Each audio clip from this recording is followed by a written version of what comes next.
यानी कि ईरान आंख के बदले आंख उसकी बात कर रहा है। मैं आपको बतलाना चाहता हूं ईरान के संसद के स्पीकर मोहम्मद बाकर कालिबाफ ने क्या कहा आपके स्क्रीन पर। ईरान के संसद के स्पीकर मोहम्मद बाकर गालिबाफ ने कहा कि अब जैसे को तैसे वाला दौर शुरू हो गया है, एन आई फॉर एन आई। उन्होंने अमेरिका और इस्राएल पर आरोप लगाया कि वे अपनी हार छुपाने के लिए एनर्जी साइट्स को निशाना बना रहे हैं और चेतावनी दी कि इस युद्ध ने ईरान को जगा दिया है। सबसे बड़ी बात, आपके जहन में सवाल होगा कि आखिर ईरान क्यों रफान तेल ठिकाने पर हमला कर रहा है।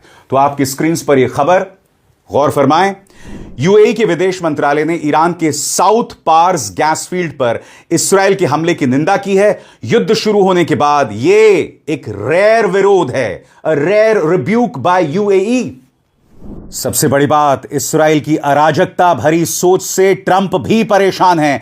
आपकी स्क्रीन पर अल जजीरा की एक खबर, breaking, president Trump criticises Israel's raid on Iran's South Pars gas field, saying the US and Qatar were unaware and adds that no more attacks will be made by Israel. सरल शब्दों में राष्ट्रपति Trump ने Israel की Iran के South Pars gas field पर हमले की आलोचना की है और कहा है कि अमेरिका और कतर को इस बात का अंदाजा नहीं था और अब इजराइल और हमले नहीं करेगा। बड़ा प्रश्न, क्या इस्राएल अमेरिका की सुनेगा? क्योंकि ईरान के पार्स तेल ठिकाने पर लगातार इस्राएल हमला कर रहा है और यह लगातार चल रहा है। हो क्या रहा है दोस्तों, इस युद्ध की शुरुआत होती है सुप्रीम लीडर खामेनी को मौत की घाट उतारने के बाद।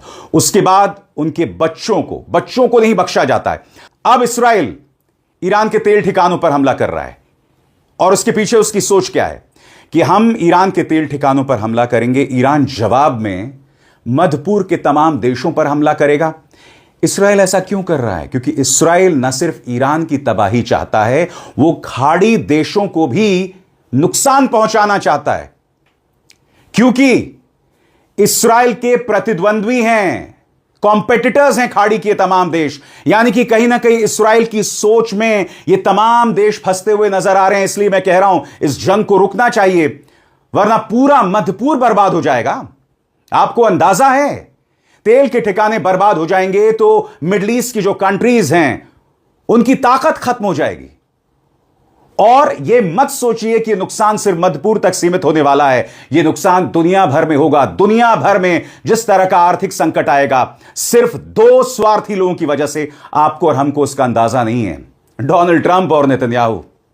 मगर जैसे कि मैंने बताया, रास लफान पर हमला हुआ, इसके मायने क्या हैं? यह हमला बहुत मायने रखता है, ईरान की यह जवाबी कार्रवाई बहुत मायने रखती है। अब मैं आपको बताने वाला हूं। और दोस्तों, हां, इंतजार कीजिएगा, अमेरिका का दोगलापन। अब अमेरिका औपचारिक तौर पर, उनकी जो इंटेलिजेंस कमेटी है वो ये कह रही है कि ईरान के पास हमें ऐसे कोई प्रमाण नहीं है कि ईरान न्यूक्लियर एनरिचमेंट कर रहा था। यह सेनेट के सामने दिया गया बयान है। अरे भाई, तो फिर हमला क्यों किया? बहरहाल, रास लफान पर जो ईरान ने हमला किया उसके क्या मायने हैं, अब आपके स्क्रीन पर आ रहा है। कतर की सरकारी पेट्रोलियम कंपनी के मुताबिक रास लफान इंडस्ट्रियल साइट पर मिसाइल हमलों से काफी बड़ा नुकसान हुआ है। रास लफान उन जगहों में शामिल था जिन्हें ईरान ने पहले ही चेतावनी में कहा था कि अगर उसके साउथ पार्स गैस फील्ड पर हमला हुआ तो वो निर्णायक कार्रवाई करेगा। अभी तक जो जानकारी सामने आई है उसके मुताबिक नुकसान गंभीर है, लेकिन अभी सिर्फ सामान्य तौर पर बताया गया है। हर यूनिट का अलग अलग डिटेल नहीं दिया गया है। काफी बड़े नुकसान का क्या मतलब है? कतर एनर्जी और अधिकारियों के मुताबिक कई मिसाइल गिरने से रास लफान के कुछ हिस्सों में बड़ी आग लग गई है। इमरजेंसी टीम ने आग पर काबू पा लिया है और सभी कर्मचारी सुरक्षित हैं। अभी तक किसी के मारे जाने की खबर नहीं है। अधिकारियों ने साफ कहा है कि इंडस्ट्रियल कॉम्प्लेक्स को काफी नुकसान हुआ है, लेकिन अभी यह नहीं बताया गया है कि कौन कौन से एलएनजी प्लांट, टैंक, पाइपलाइन या जेटी को कितना नुकसान हुआ है। स्वतंत्र और आजाद पत्रकारिता का समर्थन कीजिए, सच में मेरा साथी बनिए। बहुत आसान है दोस्तों, इस ज्वाइन बटन को दबाइए और आपके सामने आएंगे ये 3 विकल्प, इनमें से एक चुनिए और सच के इस सफर में मेरा साथी बनिए। अगर आपके जहन में सवाल होगा दोस्तों कि इसका ऑपरेशनल और ग्लोबल असर क्या पड़ेगा, सरल शब्दों में आपके स्क्रीन पर, रास लफान कतर के एलएनजी एक्सपोर्ट का मुख्य केंद्र है और इसे दुनिया का सबसे बड़ा एलएनजी एक्सपोर्ट हब माना जाता है, जो आमतौर पर दुनिया के करीब 20% एलएनजी सप्लाई देता है। कतर पहले ही इस संकट के दौरान यहां से एलएनजी प्रोडक्शन रोक चुका था। आज का हमला उसी रुकावट को और बढ़ा रहा है। मार्केट एक्सपर्ट्स इसे किस तरह से देख रहे हैं? यह एनर्जी वॉर का बहुत बड़ा एस्केलेशन है, खासकर साउथ पार्स नॉर्थ डोम गैस फील्ड को लेकर। एलएनजी सप्लाई और कीमतों पर मध्यम से बड़ा असर पड़ सकता है। यह इस पर निर्भर करेगा कि कतर कितनी जल्दी मरम्मत कर पाता है। तो ये तमाम चीजें दोस्तों जिसे हम नजरअंदाज नहीं कर सकते।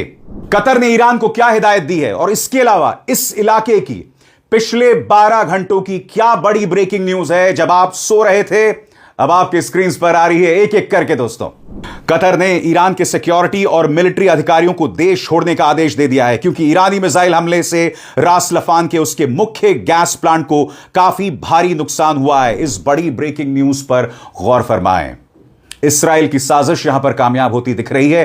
कतर वर्सेस ईरान, यह साफ तौर पर दिख रहा है। बड़ा प्रश्न, क्या खाड़ी देश भी अब ईरान पर हमला करेंगे? क्या उनमें हिम्मत है? वो खाड़ी देश जो गजा में नरसंहार होता है तो खामोश रहते हैं, जब ईरान पर बेवजह हमला किया जाता है तो खुलकर अमेरिका और इस्राएल की आलोचना नहीं करते। क्या वो ईरान पर हमला करेंगे? आगे, यूएई में अबू धाबी के हबशान गैस प्लांट को ईरानी हमले के बाद बंद कर दिया गया है। वहीं सऊदी अरब ने कहा है कि उसकी 2 रिफाइनरी पर भी हमला हुआ है। रियाद ने कहा कि ईरान पर जो थोड़ा बहुत भरोसा बचा था वो भी पूरी तरह टूट गया है। ये घटनाएं तब हुई जब इस्राएल ने उत्तरी बंदर अंजली में ईरान की नौसेना पर हमला किया और साउथ पार्स गैस फील्ड को भी निशाना बनाया। ईरान के राष्ट्रपति मसूद पेज़ेश्कियान ने चेतावनी दी कि उसके काबू से बाहर वाले नतीजे हो सकते हैं और पूरी दुनिया अपनी चपेट में ले सकते हैं। ईरान के जवाबी हमलों में तल अवीव और कब्जे वाले वेस्ट बैंक में 4 लोगों की मौत हो गई है। सबसे बड़ी बात दोस्तों, दुनिया के तमाम नेता इस बात को लेकर चिंतित हैं। हालात बद से बदतर हो रहे हैं और तमाम देश ये देख रहे हैं, मगर 2 लोग अपने स्वार्थ के चलते एक ऐसे देश पर हमला करते हैं जो बातचीत कर रहा था, जो अमेरिका की शर्तों पर राजी हो रहा था, मगर फिर आपने उसके सामने विकल्प क्या छोड़ा कि वो हाथ पे हाथ धरा रहे और आपके हमलों को बर्दाश्त करते रहे। आप उनके स्कूली बच्चों को मारते रहे, वो बर्दाश्त करते रहे। आप खामेनी को मारे, वो बर्दाश्त करता रहे। अली लारीजानी को मारे, वो बर्दाश्त करता रहे। बासिज के कमांडर को मारे, वो बर्दाश्त करता रहे। और ताजा खबर, उनके इंटेलिजेंस मिनिस्टर को भी मौत की घाट इस्राएल ने उतार दिया है और आप उम्मीद करते हैं कि वो बर्दाश्त करता रहे। फ्रांस के प्रधानमंत्री इमैनुअल मैक्रों का यह बयान आपके स्क्रीन पर, जो बहुत मायने रखता है दोस्तों। उन्होंने अपील की है, मैंने कतर के अमीर और राष्ट्रपति ट्रंप से बात की। आज ईरान और कतर में गैस प्रोडक्शन फैसिलिटी पर हुए हमलों के बाद हम सबके हित में है कि बिना देरी के ऐसे हमलों पर रोक लगाई जाए जो सिविलियन इंफ्रास्ट्रक्चर को निशाना बनाते हैं, खासकर एनर्जी और पानी की सप्लाई वाली जगहों को। आम लोगों की सुरक्षा और उनकी जरूरी जरूरतों के साथ साथ एनर्जी सप्लाई की सुरक्षा को भी इस सैन्य तनाव से बचाना बहुत जरूरी हो जाता है। फ्रांस के राष्ट्रपति चिंतित हैं, वो अपील कर रहे हैं। सबसे बड़ी बात, ट्रंप को एक के बाद एक करारा तमाचा पड़ रहा है। याद कीजिएगा ट्रंप ने क्या कहा था कि तमाम देश अपने जंगी जहाज स्ट्रेट ऑफ हॉर्मुज में भेज दें। जापान ने मना कर दिया। इटली पहले ही मना कर चुका था, क्योंकि प्रधानमंत्री जॉर्जिया मेलोनी ने संसद में दिए गए अपने बयान में स्पष्ट किया। ब्रिटेन के प्रधानमंत्री कीर स्टारमर ने कह दिया कि राष्ट्र हित में मैं अपने जंगी जहाज नहीं भेजूंगा। ऑस्ट्रेलिया ने भी लगभग यही बात कही। आप जानते हैं सबसे ज्यादा शॉकिंग अमेरिका का रवैया है, दुनिया को बताने के लिए यह कि भाई ईरान न्यूक्लियर बॉम्ब बना रहा है, और खुद सेनेट के सामने उनकी इंटेलिजेंस चीफ तुलसी गबार्ड क्या बयान दे रही हैं, इस पर गौर फरमाएं। यह देखिए, Iran was not rebuilding nuclear enrichment, US intelligence finds. यानी वो परमाणु संवर्धन नहीं कर रहे थे, किसी कीमत पर नहीं कर रहे थे। अरे भाई, तो तुमने ईरान पर हमला क्यों कर दिया? यह कहकर तुमने हमला किया ना कि वो लोग परमाणु बॉम्ब बना रहे थे। आपने 12 दिन की जंग में, पिछले साल 12 दिन की जंग में, वहां पर B-2 बॉम्बर्स के जरिए उनके न्यूक्लियर फैसिलिटीज पर हमला किया। उस वक्त आपने कहा हमने सब कुछ बर्बाद कर दिया है। मैं आपको बताना चाहता हूं तुलसी गबार्ड ने क्या बयान दिया। गौर फरमाएं उनके एक एक शब्द पर, जिससे पता चलता है कि अमेरिका का चरित्र आपराधिक है। This is truly criminal in nature कि आप दुनिया को बर्बादी के रास्ते पर ला रहे हैं। आपको अंदाजा नहीं है दोस्तों, आज की जो खबर मैं आपको सुना रहा हूं यह क्या मायने रखती है। गौर फरमाएं, यह खबर अमेरिका का दोगलापन। अमेरिकी इंटेलिजेंस ने 18 मार्च को यह निष्कर्ष निकाला कि जून 2025 में अमेरिका इस्राएल के हमले में नष्ट हुई ईरान की न्यूक्लियर एनरिचमेंट क्षमता को ईरान दोबारा नहीं बना पा रहा है। यह बात अमेरिकी राष्ट्रपति डोनाल्ड ट्रंप के चल रहे युद्ध के दावों की उलट है। अब ये क्या कह रहे हैं कि हमने जो हमला किया था 2025 में, उसके बाद वो दोबारा न्यूक्लियर एनरिचमेंट नहीं कर रहा। यानी कि आप मानते हैं कि आपका हमला कामयाब हुआ, तो फिर आप ईरान पर क्यों हमला कर रहे हैं? आपको अंदाजा है दोस्तों, ये ट्रंप और नेतन्याहू इस दुनिया के साथ कितनी बड़ी नाइंसाफी कर रहे हैं। आगे सुनिए सेनेट के सामने उन्होंने क्या कहा। ट्रंप की सहयोगी और director of national intelligence Tulsi Gabbard ने यह बात अपनी लिखित रिपोर्ट में बताई, जो सालाना थ्रेट असेसमेंट का हिस्सा थी। लेकिन उन्होंने यही बात सेनेटरों से बोलते समय दोहराई नहीं। उन्होंने सेनेट इंटेलिजेंस समिति में कहा, ऑपरेशन मिडनाइट हैमर के बाद ईरान का न्यूक्लियर एनरिचमेंट प्रोग्राम पूरी तरह खत्म हो गया है। उसके बाद से इसे फिर से बनाने की कोई कोशिश नहीं हुई। सबसे बड़ी बात दोस्तों, मैं आपको तुलसी गबार्ड का एक बयान सुनाना चाहता हूं। यहां पर वो कह रहे हैं कि रूस, चीन, नॉर्थ कोरिया, ईरान और पाकिस्तान सब एडवांस मिसाइल बना रहे हैं जो अमेरिका तक पहुंच सकते हैं। अरे भाई, आप पाकिस्तान का जिक्र कर रहे हैं जो तुम्हारा चमचा नंबर 1 है। क्यों? पाकिस्तान भी अब तुम पर हमला करेगा। दुनिया को मूर्ख बनाना छोड़ो। सुनिए तुलसी गबार्ड ने क्या कहा। However, the intelligence community assesses that Russia, China, North Korea, Iran, and Pakistan have been researching and developing an array of novel, advanced, or traditional missile delivery systems with nuclear and conventional payloads that put our homeland within range. मैं फिर कह रहा हूं दोस्तों, इसमें आपने किन किन लोगों का नाम लिया? आपने रूस का नाम लिया, चाइना का नाम लिया, नॉर्थ कोरिया का नाम लिया, ईरान का नाम लिया। यह सब आपके दुश्मन है मान लिया। पाकिस्तान भी आप पर हमला कर रहा है। दोस्तों, सोच की भी सेहरन पैदा होती है कि किस तरह के लोग आज दुनिया के ताकतवर पोजीशंस पर बैठे हुए हैं। ये लोग खतरनाक हैं, ये लोग अपरिपक्व हैं। इन्हें अंदाजा नहीं है। डोनाल्ड ट्रंप इस युद्ध में कूद गए यह सोच के कि एक हफ्ते में काम तमाम हो जाएगा। इस्राएल ने भरोसा दिलाया कि हम उनके लीडरशिप को मारते रहते हैं, खत्म करते रहते हैं, जनता सड़कों पर उतर आएगी, बगावत कर देगी, ईरान बिखर जाएगा। सबसे बड़ी बात, अगर आने वाले दिनों में ईरान बिखर भी जाता है तो आपको अंदाजा नहीं है पूरे मध्य पूर्व में किस तरह की आग लगने वाली है। अगर ईरान में कट्टरता बढ़ेगी तो दुनिया भर की सुरक्षा पर इसका असर पड़ने वाला है। लारिजानी एक ऐसा शख्स था जिससे अमेरिका बात कर सकता था। आपने उसको ही मार दिया। इस्राएल ने उन्हें ही मार दिया। यह बहुत खतरनाक मोड़ है दोस्तों। मैं बार बार इस शो में कह रहा हूं, यह बहुत ही खतरनाक मोड़ है और सोच कर भी सेरन पैदा होती है। और इस मंच पर जैसा कि मैं लगातार वादा करता हूं, इस जंग के जो बारीक पहलू हैं, तमाम मुद्दे मैं आपके सामने लाता रहूंगा। यह मेरा वादा है। अभिसार शर्मा को दीजिए इजाजत। नमस्कार।